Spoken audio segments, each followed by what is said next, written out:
We're happy to have you join us on the first webinar of the Yaba Voice for the year 2022. And I think it's also a very good time to say Happy New Year to everyone out there. It's still very, it's still the year, it's still very young. So Happy New Year to everyone. We wish you God's blessing for the year. And we hope that it's going to be a wonderful year mentally and we'll all flourish and enjoy the best of the year. So you're welcome to the first webinar of the Yaba Voice. This first episode is a sequel of what we started out last year. Before I move on and do so much talking, I want to ask that the medical director, who is also the head of the Yaba Voice, welcome everyone to this platform officially. Over to you, the medical director, sir.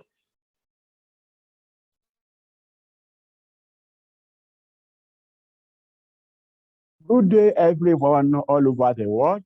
I welcome you to today's edition of our regular webinar by Yaba Voice on mental health issues, the first of its kind in the year 2020. Yaba Voice is a platform for mental health education, advocacy, and community outreach.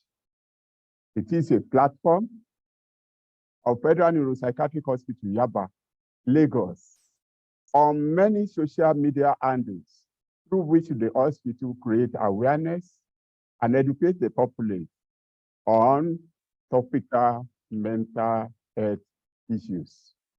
Today's topic is parenting in contemporary time, the intricacies.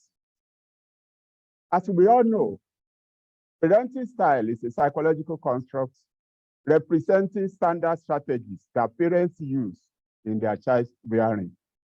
And the quality of parenting can be more essential than the quantity of time spent with the child.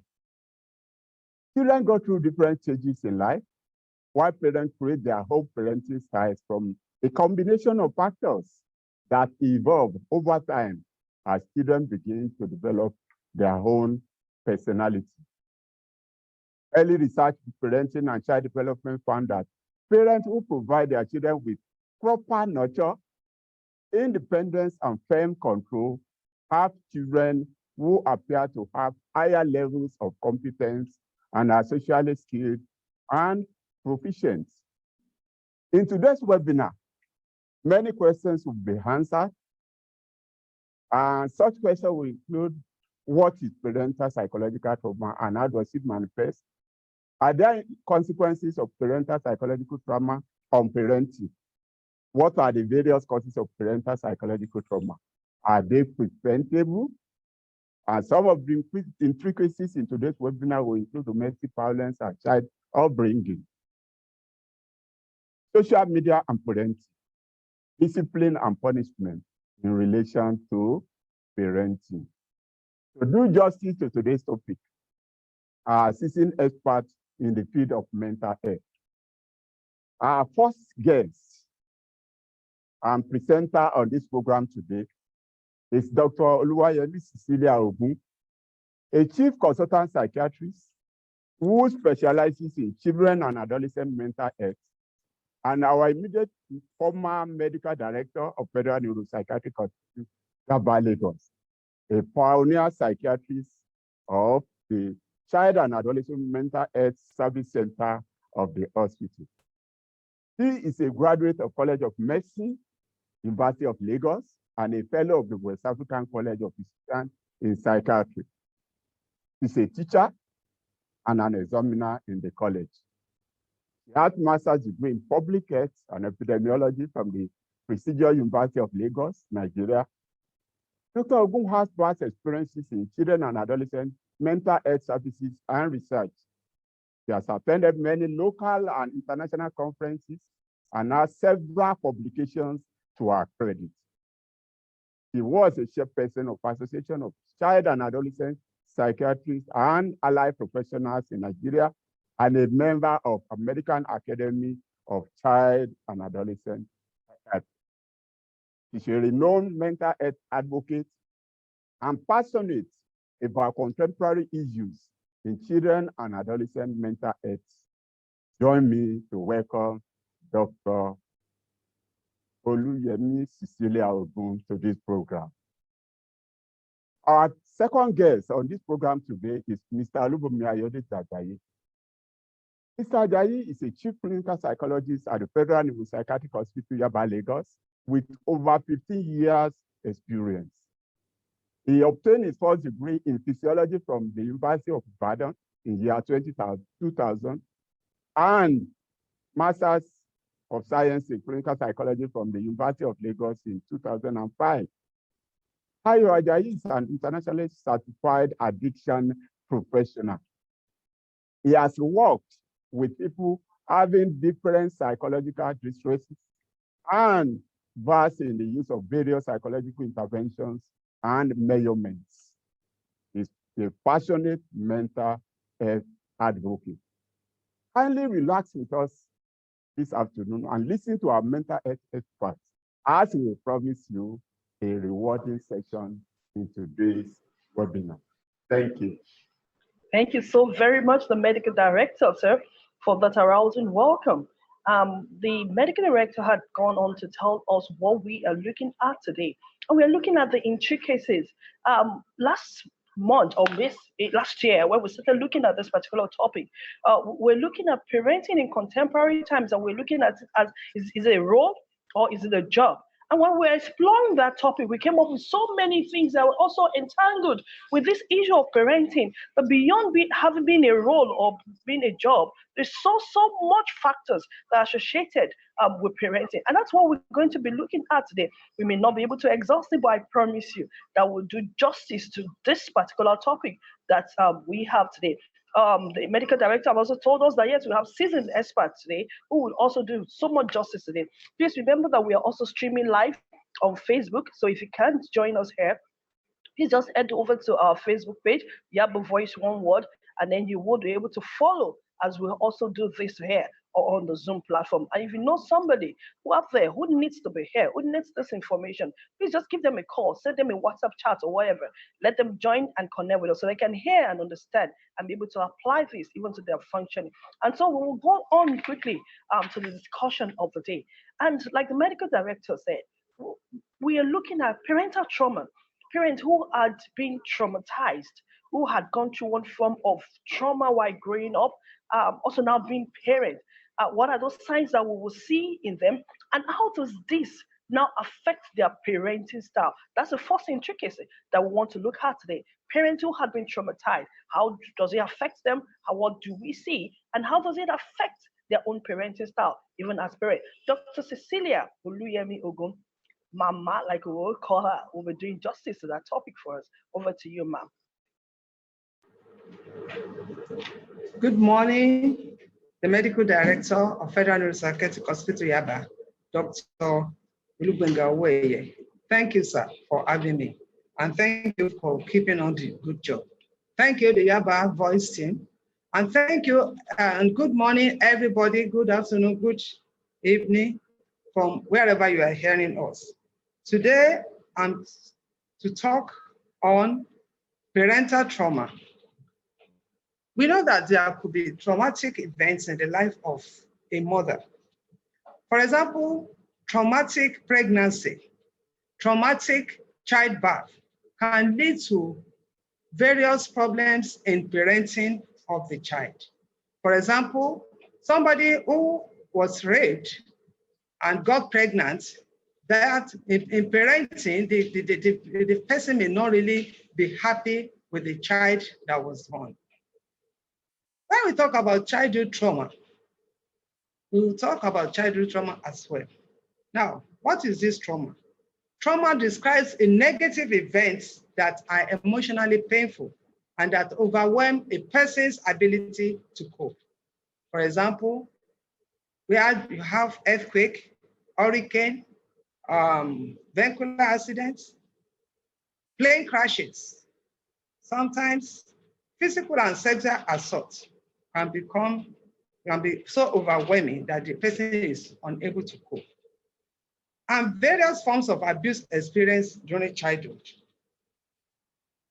Now we know that traumatic events occur before can happen before a child reaches the age of 18. And this, by experts, have been put together as what they call adverse childhood experiences. Such experiences tend to interfere with the person's health, opportunities, and emotional stability throughout his or her lifetime, and can even affect future generations of that person. Now, the adverse childhood experiences, there have been studies, especially that one that was started by Center for Disease Control in the US and Kesa Permanente. They put together, after examining about 17,000 participants, they were able to come up with 10 different types of adverse childhood experiences that could have effect on the child as the child becomes an adult. The 10 the 10 cases of trauma include things like physical abuse of the child, like corporal punishment, spanking, sexual abuse of the child, emotional abuse of the child, physical neglect of a child, and even emotional neglect, like not leaving a child unattended to for several days or for several weeks. The other aspect, the other 5 include what happens in the house or household of that child, like somebody in the house having mental illness, like also somebody in the household having mental illness, maybe mother, father, or the sibling. Parental separation or divorce is another one. And substance use, substance abuse by a member of the family.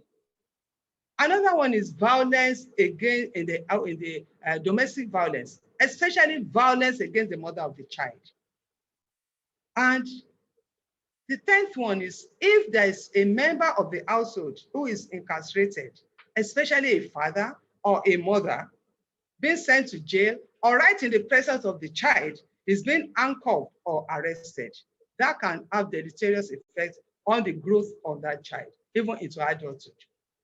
But researchers have even expanded these 10 childhood experiences.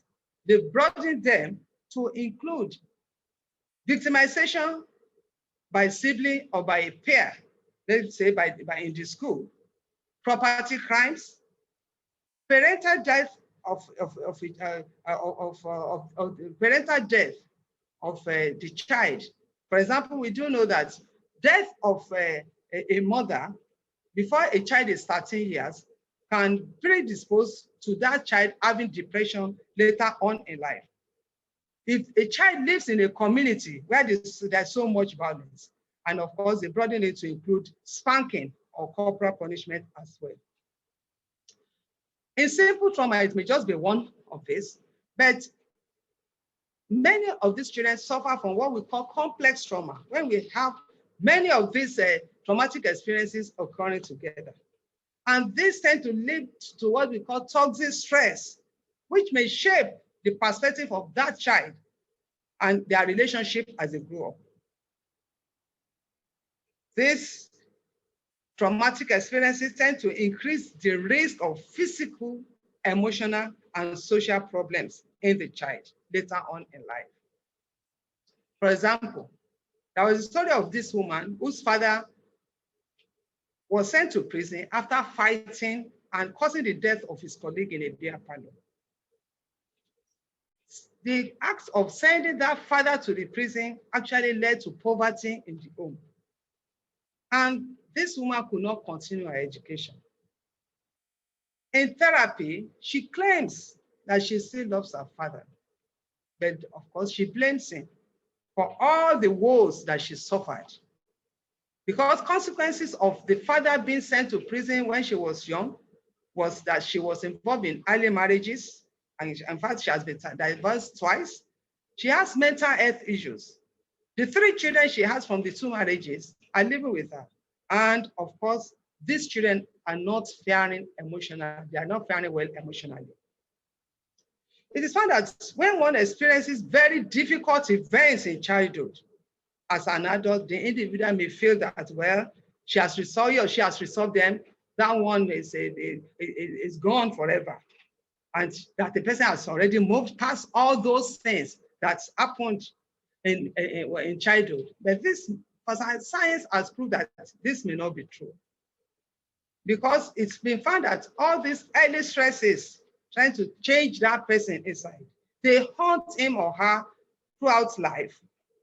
And when they carry multiple of these traumatic experiences, and without anybody supporting them, without them having being treated in therapy, they tend to have nervous, endocrine, and immune system disorders. And this may have lasting effect on their attention, on their decision-making in life, and the responses they have to stress. And this have deleterious effect on their parenting styles, because parenting is about, or it could be stressful, and it's about making decisions. Thank you very much. Thank you so very much, ma'am. And do you know that this that she had said just gives insight to reasons why a whole lot of parents will seemingly look too harsh, will seemingly become too irritable, too aggressive.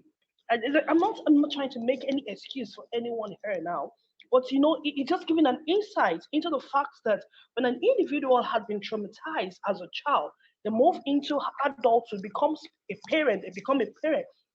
There's a carryover effect because I hear her say emotional instability that can go on through life.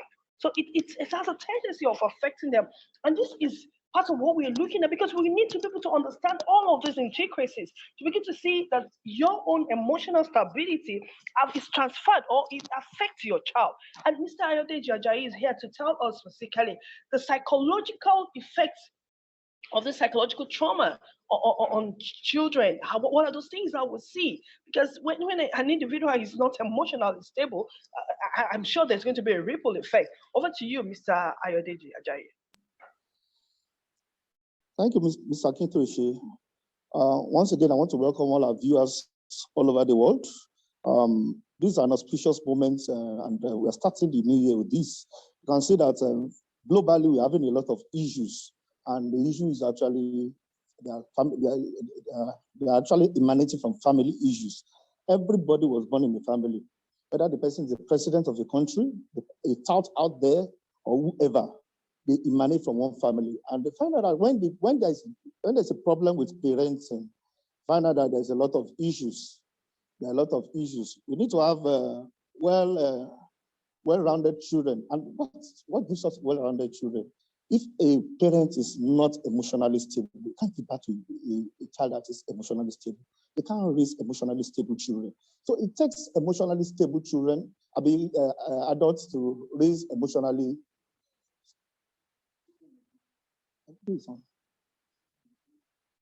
So it takes emotionally stable parents to raise up emotionally stable children.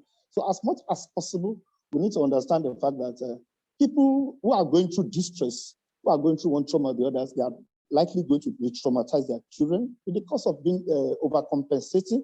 Sometimes they have insecurities which they pass to their children. Sometimes they have these double mind communications to the children, which eventually traumatize the children. So the children are not allowed to live to the fullness of their potentials. So some of these potentials are halted in the course of the children's growth, and that is why we need to have balanced adults to have balanced children. So what are we saying? You find out that a lot of children, it takes two to tango. Most times we have, it's not just the mother that we call parents. In this part of the world, when we talk about parents and parenting, we are talking about the woman. Everybody has their role. The mother's role is more of nurturing. The father's role is more of a socializing. The father is seen as the socializing agent, and they help to socialize the children as they grow up. But the mother nurtures. So the two aspects are actually very important. And when these aspects once there's a problem in any of these two aspects, there will be obvious symptoms, obvious death in the children. And that's why you find out that you see a lot of children who are emotionally stable. Some of them are very, very sensitive, hypervigilant. They have a panic attack. They have they throw tantrums. Some of them because of what they have gone through by their trauma-laden parents. You find out that most of this have been passed to them because along the line, if a mother has experienced rape, just like one of my clients, the mother has experienced it, and because of that, she's always over controlling and always guiding the child. You can't go out, you can't bring friends, you can't do this, can't do that. And at a point in time, the child came down with depression, and she presented the hospital, and the mother came with her, and she had this to say that, oh, my mother is over controlling. She wants to guide my life, and she's, in fact, her presence over my life is really overbearing. And we need to go down to the memory lane. Eventually, we found out that her mother was a product of a rape, and that happened when she visited a friend, and the friend's brother actually violated her. And because of that, she doesn't want the child to visit anybody, doesn't want anybody to visit her. But all these have their equal effect on the child. So as much as possible, the child becomes hypervigilant, hypersensitive. They become paranoid, suspicious. They are not able to interact well with their peers. And all these things are they are obvious these days because we live in a society that is really insecure. You find out that a lot of people don't allow their children to go anywhere. We have a lot of virtual friends than physical friends these days. So most of our children, they only play online. They have online friends. Even during our own days, we still interact with our neighbors, go with cousins. But these days, people don't longer interact with neighbors. They stay indoors all day. So we understand the import of isolation. We understand the import of idleness. And all this have their emotional effects on the child. You find out that children are easily bored at the end of the day, and because of that, and some of them have a lot of adrenaline flowing through them. Because of that, they start developing a lot of vibes for vices and whatever. So we need to understand that all these things has effect on the child. So, and beyond that, we raise children that eventually they have conduct disorder, they have borderline personality disorder. I was talking to a client sometimes ago, and she told me that she has so much of pain in her head that she wants to convert the pain to physical pain. And that's why she cuts herself. Eventually, the mother was also a product of violence. She lost her parents, both parents, before the age of 11, and she started living from one aunt to one uncle, and because of that, she was physically abused, and that led to her also being very, very protective of her child, and also sometimes she could be very, very aggressive. And because of that, the child has this psychic. She has a feeling that my mother does not love me. My mother is too harsh, but she was getting a wrong message from the mother. So as much as possible, when we start seeing all these manifestations in children that are withdrawn, that are isolated, that are paranoid, children that would not interact well with others, children that are always suspicious, children that would, there was a case recently that a girl came to his school and she was very good. But the boy that was in the school before, who was always tops, now poisoned the girl. And you ask yourself, how will this happen to a 12 years, 13-year-old girl, 13-year-old boy? What was going through his mind? Obviously, this must be a child that the parents must have put too much of pressure on. You must be the first. Must your child be the first? No, maybe the parents themselves, they didn't do well in life. They want to overcompensate with their children. When their children come home and say, oh, you came second. Why must you come second? Someone came first. Why can't you be first? Must they come first? There are a lot of reasons why there are other areas that they can do well. So as much as possible, let's put too much of pressure on our children, because if you are trying to overcompensate with these children, it has negative and adverse effects on their mental health. Thank you very much. Hey, wow, wow, wow. And we're looking at these issues, and it's looking so very alarming because when you begin to look at the magnitude of what Mr. Ajayi just reeled out, you feel so afraid because, especially uh, in this contemporary time. So, I give you a quick case study. Um, 2 days ago, I saw a young girl, 20 thereabout, and what's the problem? Each time she comes back from school, the mom will say, "Keep it up, keep it up, keep it up." And for her, she felt, oh, she's not appreciative of even my effort. What she's asking is she's placing greater demand. It goes in line with what he has just said now. And quite a lot of other things that he has reeled out. But we'll still be looking at this in two cases. Because like I said, we're streaming live on Facebook. If you can't connect, I've got some chats now that some people are having difficulties connecting on Zoom. So please, you might need to re-update your Zoom. That might be the problem. Or otherwise, you could join us on Facebook. It's going to be this live thing that you're also going to be watching there. So please, you could do that. And then you could also send your comments or questions to the chat box, either on Zoom or Facebook. We will take it from either of those platforms, and then we'll be able to address it as we go on. But then earlier on, when Dr. Oluyemisi Ogun was talking earlier, she mentioned about 10 different traumas that children, or have been classified into traumas that children can go through. And one of the moments I heard her mention was issue of domestic violence. We'll look at what's this issue or the effect of domestic violence on parental practice. How does it affect parental practice of bringing and children, and how does it affect the emotional functioning of children who have to grow up in this home? Over to you, ma'am. Thank you, Mr. Luakemi Akintoyeshi. We're talking about the effect of domestic violence, which is one of the adverse childhood experiences that may lead to a problem in later on in life, in the life of the child.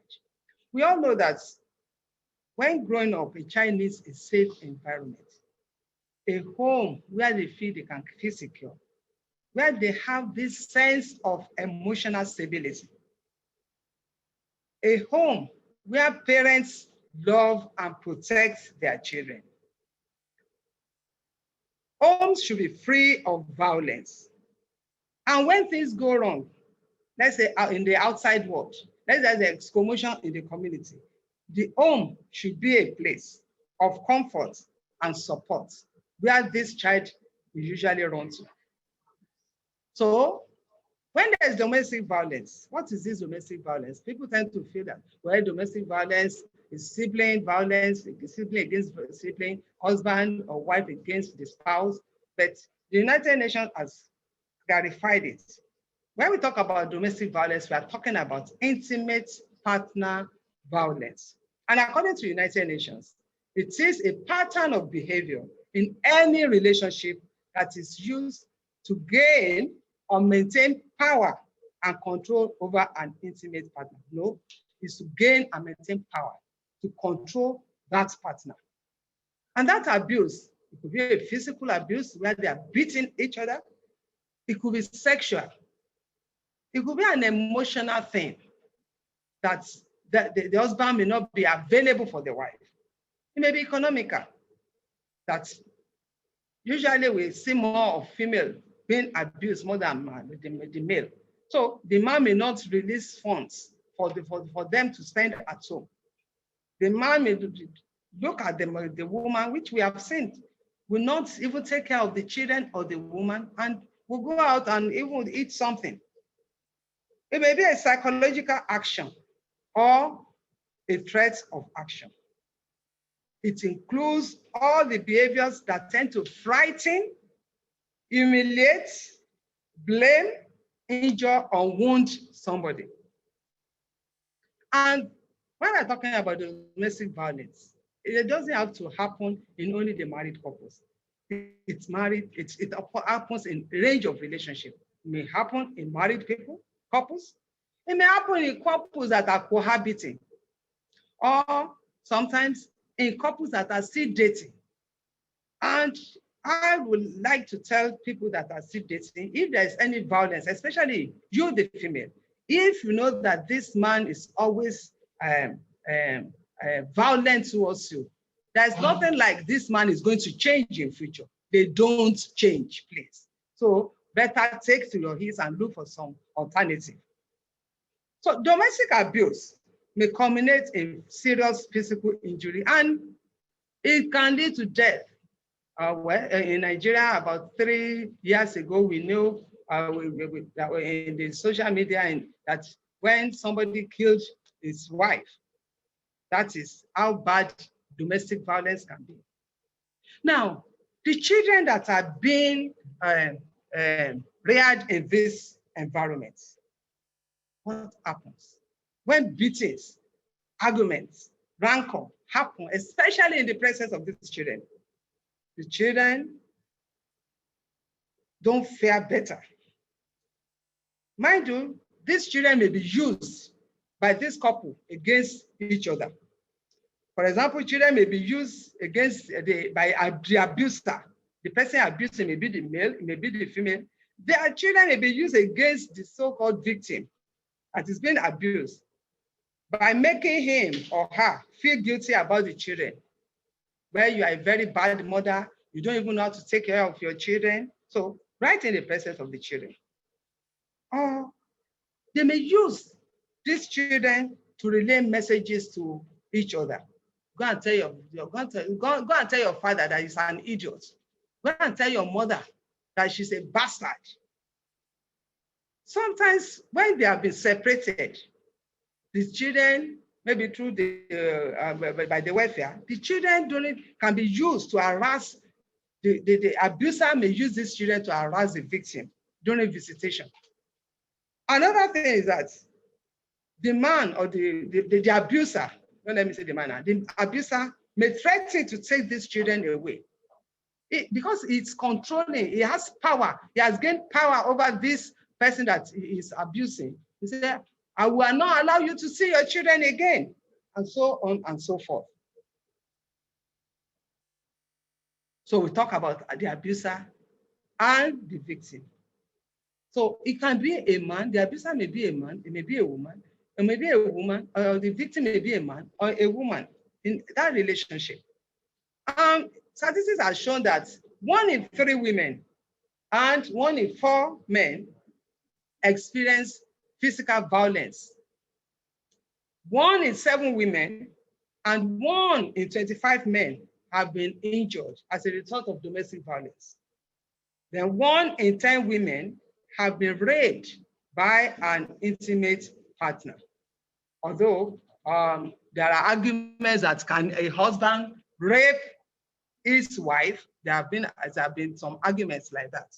But we do know that 1 in 10 women have been raped by their intimate partner. It may be the cohabiter, it may be by the man that is dating the woman.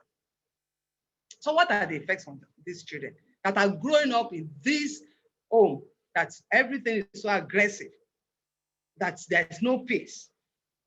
The children who witness domestic violence, they have a hard time in focusing.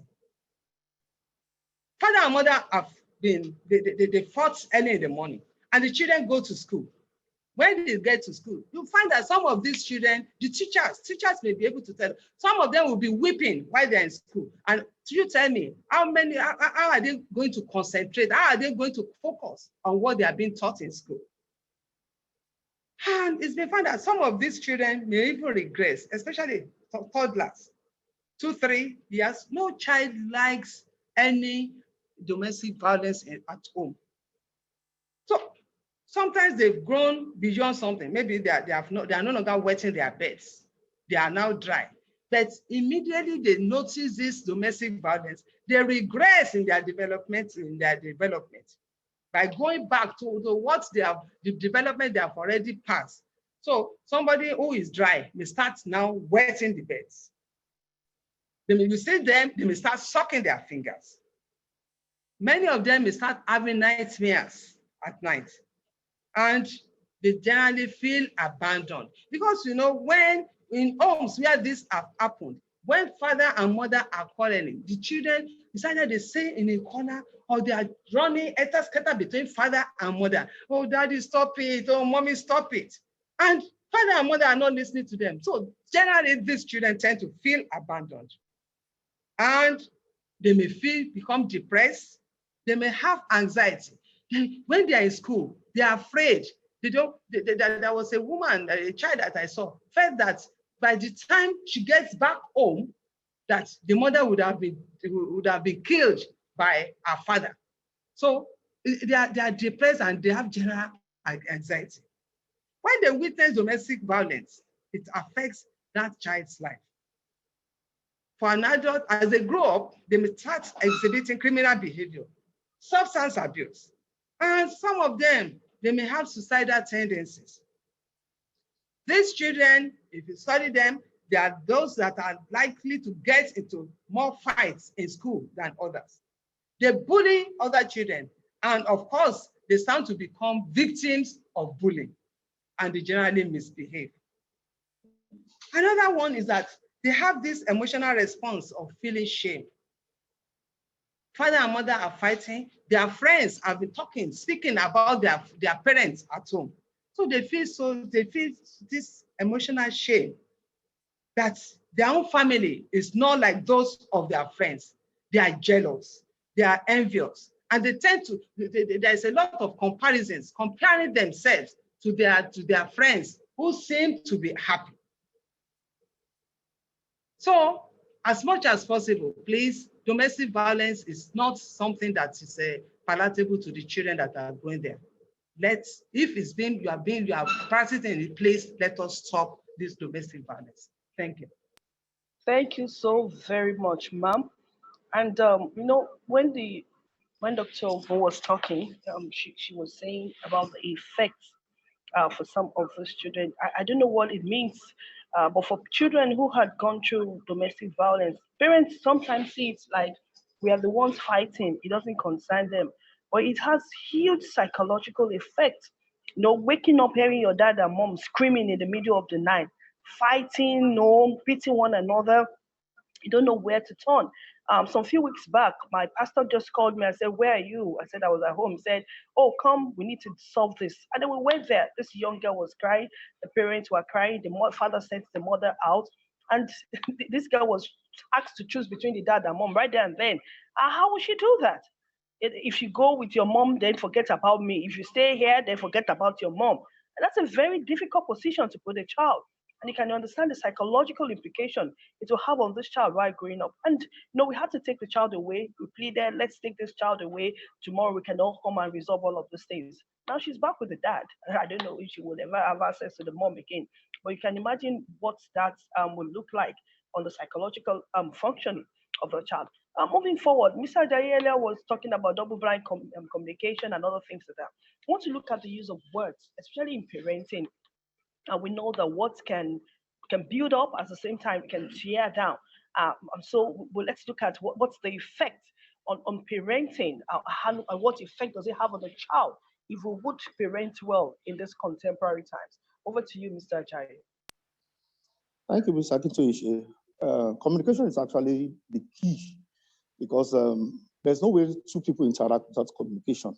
And we have both verbal and the non-verbal communication. And both of them has to be in sync to a very large extent. A lot of parents, in this part of the world, a lot of parents have mastered both the use of the verbal and the non-verbal cues. You find out that when we're growing up, the moment my mom looks at you, you know what she's talking about. And the moment I see my mom's face, I know, obviously, whether I'm in trouble or she's happy with me. But obviously, children with ADHD, they have problem and all these autistic spectrum disorder, they have problem recognizing cues. But you find out that beyond that, parents need to be communication needs to be effective as much as possible. There was a joke about a child who went somewhere and was misbehaving, and the mom looked at his face and he said, "Oh, please look at my mom's face. She was not like this before when we left home. I don't know what has happened to her face." And mom looked at him. Maybe they have not been practicing those non-verbal cues before. Obviously, children should be adepts in the knowledge of both verbal and non-verbal cues. By the time you get to a strange place, the moment you give your child a look, they should understand what you're saying. So communication should be effective. And what makes it effective is connection. Connection is bonding, attachment. I was speaking to a group of people and they said, social media is educating our children, neighbors are educating our children, and it's their peers that are educating them. If you don't connect with them, if you don't bond with them, you can't communicate with them. It takes bonding first. But if you have the heart, then you have the mind. As much as possible, when people come to you, the moment you can connect with them, and that's what works in therapy. You find out that the moment you can bond with the client, they open up to you. So people don't care how much you know until they know how much you care.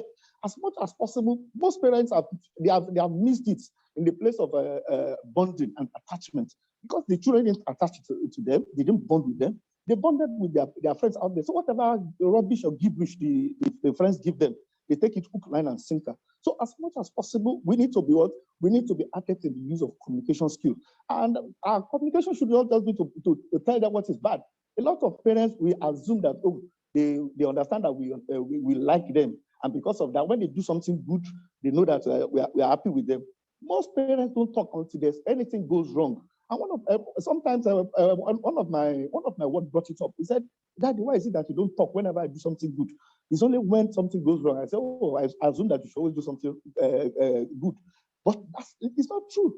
As much as possible, let's affirm them when they do something good. When they come top in class, let's affirm them. Whatever they do that is good, let's affirm.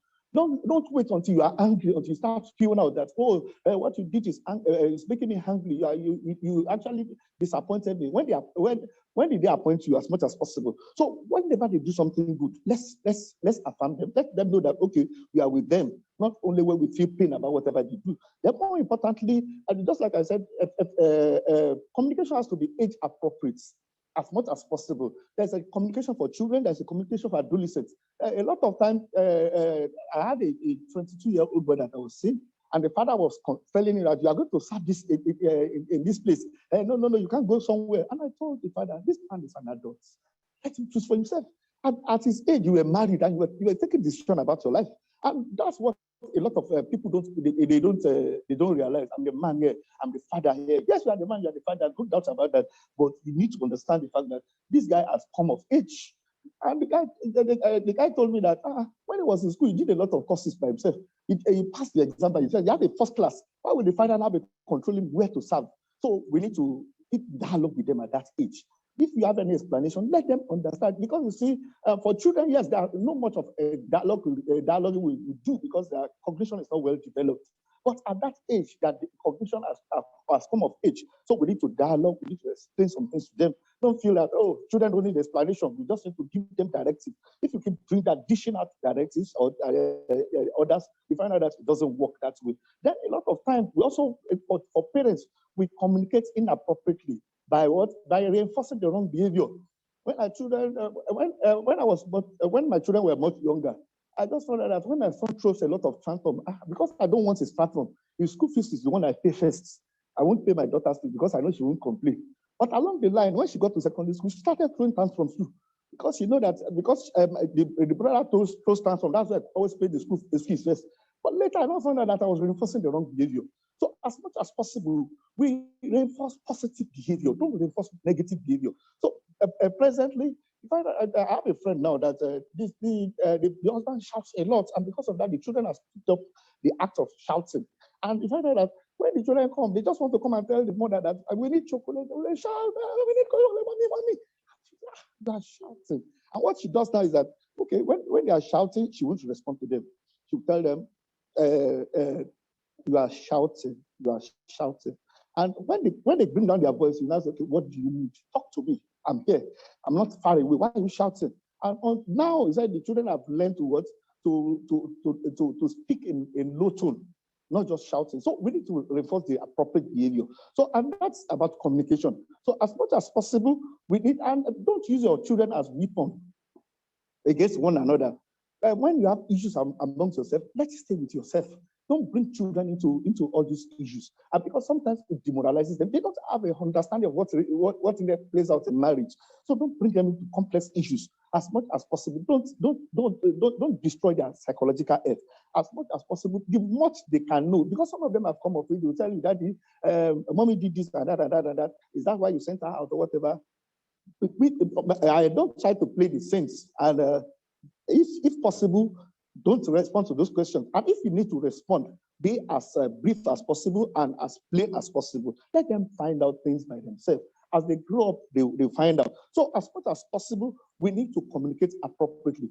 Age appropriate, we shouldn't use double-bind communication. You tell them today, yes, and tomorrow, no. As much as possible, mean what you say and say what you mean. Don't give wrong signal. When the children ask for it today, you say yes. Tomorrow you say no because of your mood. Your mood should not determine what happens. Everything should be determined by reality and by your good judgment. Thank you very much. Thank you so very much, Mr. Jai. What I'm taking away from that is mean what you say and say what you mean. Your mood, your emotion shouldn't determine. And it happens a whole lot of time. Displacement, something has triggered you from wherever it's coming from. The child just asks something very simple. You just load it on the child. And most times we get angry, and it's like throwing the baby away with the dirty water. And at the end of the day, the damage is done and we're not even able to repair it again. And that causes a whole lot of psychological problem, even for that child. No, we're still looking at so much more, and our time is going. I know there are questions on the platform. We'll get to them as soon as possible. But then quickly want to just look at the issue of discipline or punishment. Now the general word more now is discipline. But what role can they or would they play in effective parenting. Over to you, ma'am. Thank you once again, Mr. Akitoyeshi. We know that the dictionary puts discipline as teaching, instruction, coercion, and as well as punishment. And to discipline is to train, to school, to coach, to educate a child. From the dictionary, we can see that discipline can be interchangeably used as a punishment, but there are differences. Discipline is a way to teach your kids to follow rules or correct misbehavior. Whereas punishment is a penalty as retribution for an offense. And mind you, it is a form of negative discipline. We know that a well-balanced and disciplined child is a delight of his or her parents and the community. So the way a child is disciplined has many effects on the child's behavioral and mental well-being. Children of parents who use corporal punishment as a discipline technique tend to use that corporal punishment as a discipline technique with their own children. For people of my own age, some of us were mercilessly beaten. And there's this intergenerational transmission of this disciplinary method to our own children and other children. But because of this, we should know that we have to increase. In fact, the Committee on Human Rights of the United Nations, as far back as 1992, said corporal punishment should not be used. The advice that it should not be used on children. But we still know that there are differences about how people use this thing all over the world and depending on the culture. We have to increase the awareness of the power of social learning to influence healthy discipline practices by encouraging and teaching a variety of effective discipline techniques. One of our jobs as parents is to teach our child how to behave through modeling. For example, by showing and telling them the behavior you really want them to put on. That is, you as a parent, you have to correct them and correct them in love, not by physically injuring them. Make sure you set limits by clear and consistent rules. And always try to give consequences if they don't behave. Like, okay, they have toys, scattered toys all over the floor. You ask them to put it away. If they don't put it away, you put it away and then you don't release the toys to them. Always hear the children out. Please try and listen to them. I've met so many young children, especially boys, who say, my daddy doesn't listen to me. As much as possible, let us, like Mr. Ajayi was saying, we try to communicate positively with these children. Listen to the children, hear them out. Especially in these days of a lot of sexual abuse. You don't know what this child is going to tell you. Part of disciplining them and being a role model to them is by you listening to your children. Always give them attention. Because by giving them attention, that reinforces good behaviors and it discourages bad ones. Always notice their good behaviors and point them out. Praising them. You have to be specific about how you praise them. Oh, you're a good boy. You scored very highly in your mathematics. Oh, thank you for taking care of your sister or your brother. So the children need to be praised no matter what people say. And sometimes, as much as possible, don't respond to some bad behavior. It's not every bad behavior. We're talking about, Mr. Ajayi was talking about shouting. It's not everything that this child does that you have to shout about.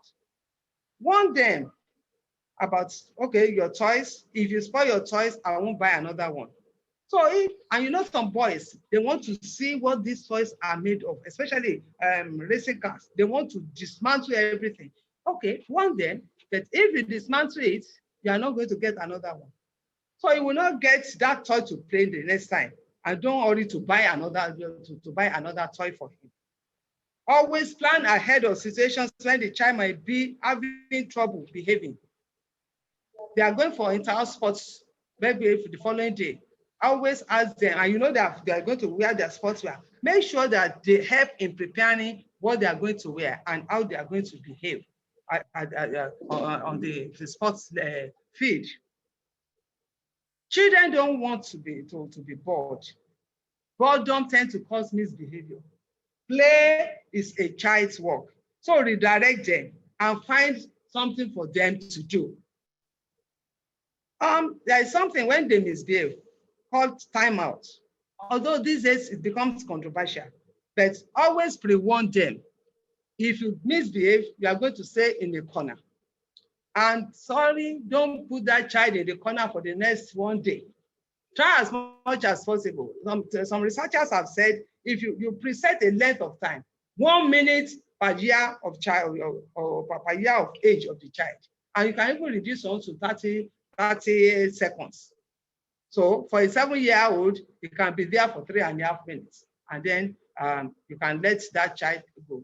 Why people are now talking about timeouts, that it may become so isolating and be neglectful. But if you pre-warn and you set the length of time that they are going to be there, they already know that you won't be neglectful of them and you will not isolate them. Thank you very much. Thank you so very much, Ma. Our time seems to be running as fast as possible. But then again, we're going to look at how do we untie these intricacies, and then we'll be taking questions from the platform. Yes, Mr. Ajayi, I want you to please link that up, how we untying these intricacies with these questions I just been setting about people who have lost their father.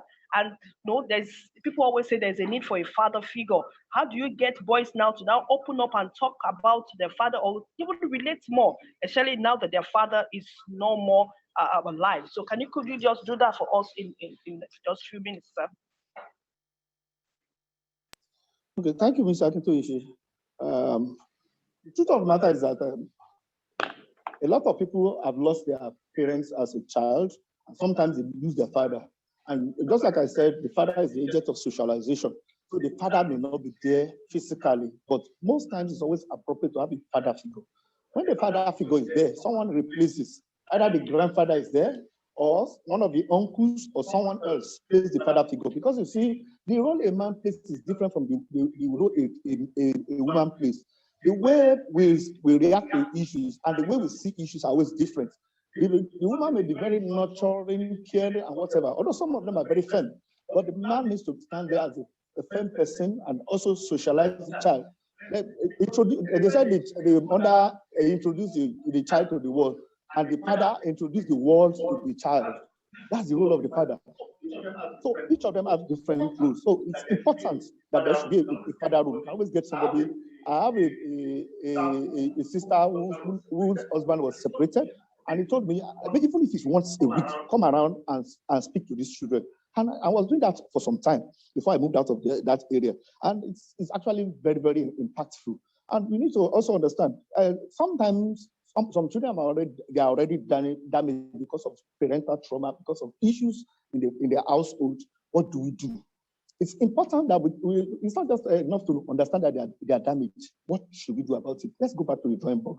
Sometimes their case may not be as bad as that. Okay, they need to come to the psychiatric hospital or whatever. Sometimes a lot of things can be done in the family, and that is going back to the drawing board. Where did we miss it as a family? We found out that just like the case of the mother and the child, no, they had to present in the hospital before we were able to do that. The child eventually found out that the mother has been a product of a victim of rape, and that is why she's that over controlling and guiding. And at that point in time, the daughter was actually apologetic to her mother's cause. She was empathetic about it. She felt the mother's pain. I don't wonder she was always, she was able to understand where she's coming from. Now, and a lot of parents, we play the macho. We don't allow our children to understand where we're coming from. When they understand where we're coming from, they understand what we're saying. It's important to go back to the drawing board. Where did you miss it? Okay, daddy used to shout a lot. I went for a program in December, and they brought in someone to ask the children, what do your parents do that you don't like? In fact, most of the children talked about their father, that their fathers were shouting too much. And they said, some of the girls said their mothers were stressing them. How were they stressing them? Giving them too much of domestic chores to do. So the person had to explain to them that you are going to become a mother very soon. So you are preparing for that. Don't forget, you are going to be a mother, a career woman, and also and a wife. So you are comparing so many roles. So that should not be a stress to you. And that's about introducing distress tolerance to them. They need to tolerate most of these things. But for the male, they say the father shouts a lot. Why do we need to shout to pass a message? It's because we are hungry. And there's an emotional disconnect from those children. So rather than disconnecting from them, I have an uncle. No matter what the children does, he will never shout. He just say, "Fair on me." I say, "Sit down." He will say it so emphatic, but he will not shout. And even when he relates with some of us, he has mastered that act to the extent that he will never shout, regardless of whatever. And that's why we as parents need to master our own emotions, because we have poor emotional management or regulation. That's why we are not able to regulate the emotions of our children as much as possible. So if we are able to regulate our own emotions, we'll be able to lead our children appropriately. So let's go back to it. If we need to say sorry to these children, like, oh, because sometimes you were very sincere about whatever you did, or you were sincerely wrong. You wanted the best for them, but the way you went about it was not good enough. Oh, let them understand that, okay, this is all what I know how to do. And that's what I did. I did it in utmost good intention. Let them understand that. And if your children understand that, okay, everything was done in utmost good intention, obviously they will love you for that. Then, as much as possible, we need to understand the fact that children, if they are damaged, we need to take them for professionals. Just like I was listening to a lady, she said at the age of 10, because she had serious losses and a lot of other damages, the parents took her to a professional, and she hated that with her passion. But now she's a therapist herself, because she thanked her parents for what they have done. So if there's a problem that lingers beyond what we can resolve in the home, let's see a professional. Thank you.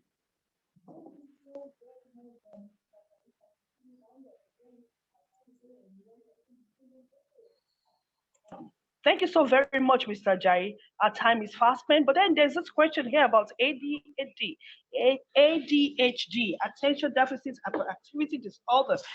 Somebody is asking here, Dr. Ogun, you will be answering that. If you have any concern that a teenager might be suffering from that, please, what do you do? Where do you seek help from? How can it be diagnosed in an adult who is already in the university? Ma'am, please just attend to that quickly.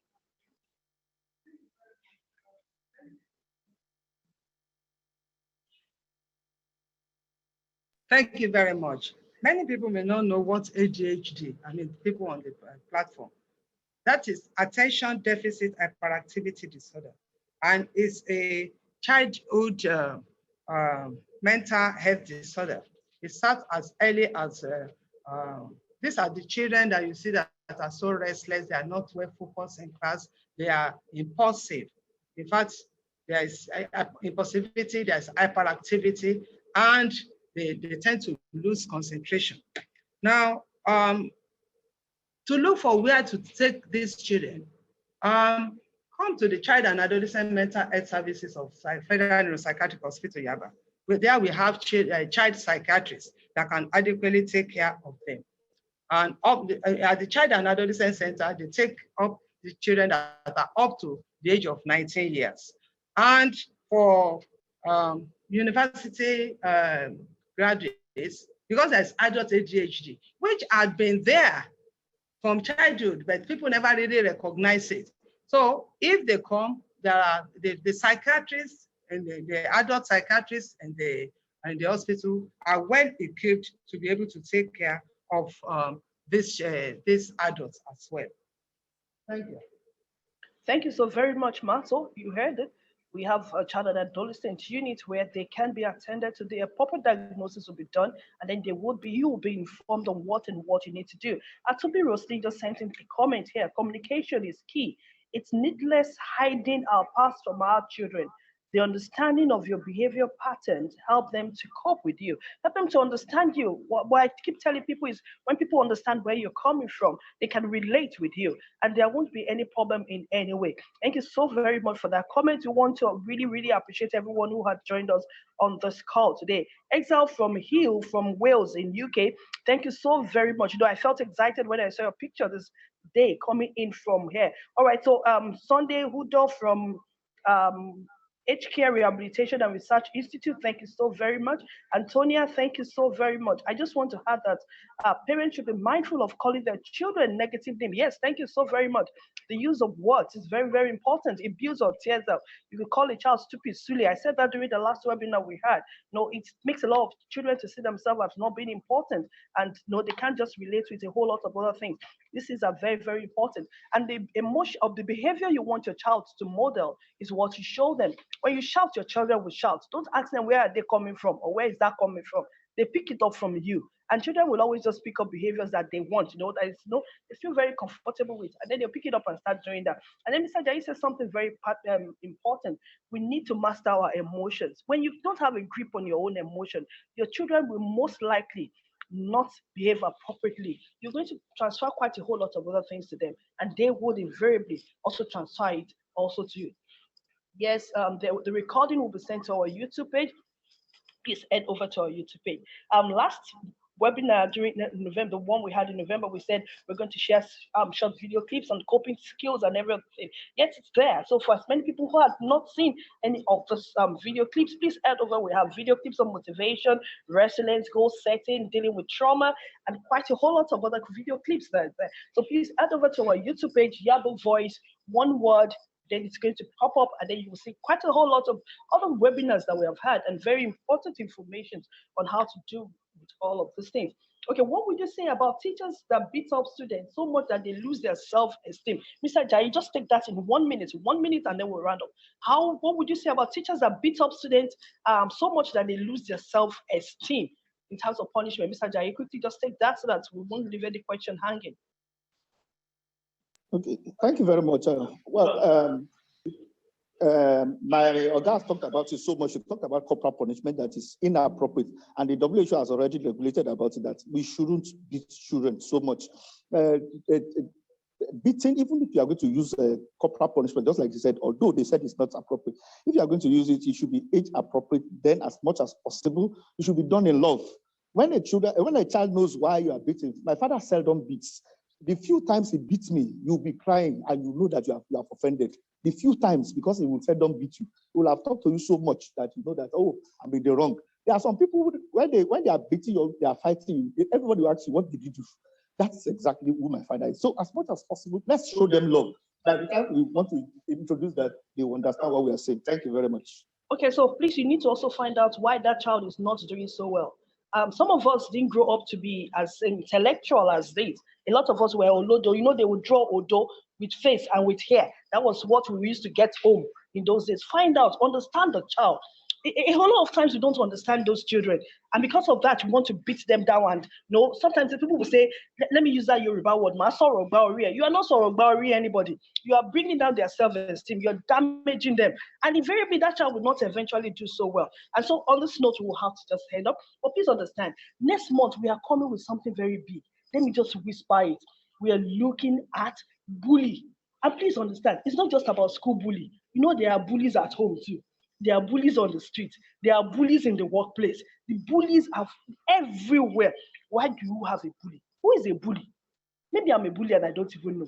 Come next month, we will look at all of those things because we have seasoned expert who is going to do so much justice even to the topic for us next month by the grace of God. God keeping us. On behalf of the medical director, Dr. Olubenga, Adekile Oweye, and other members of the Yaba Voice team, want to say thank you so very much for joining us once again. Like I said, head over to our page. You will find a recording of these videos as well as other videos on our platform. And if you need to reach out to us, please, you could use the platform, the Yaba Voice platform on the Facebook and the Instagram page. We're there and we would love to hear from you. Thank you so very much. And on this note, we say bye-bye until we see you again next month. Take care of yourself and keep flourishing. Bye.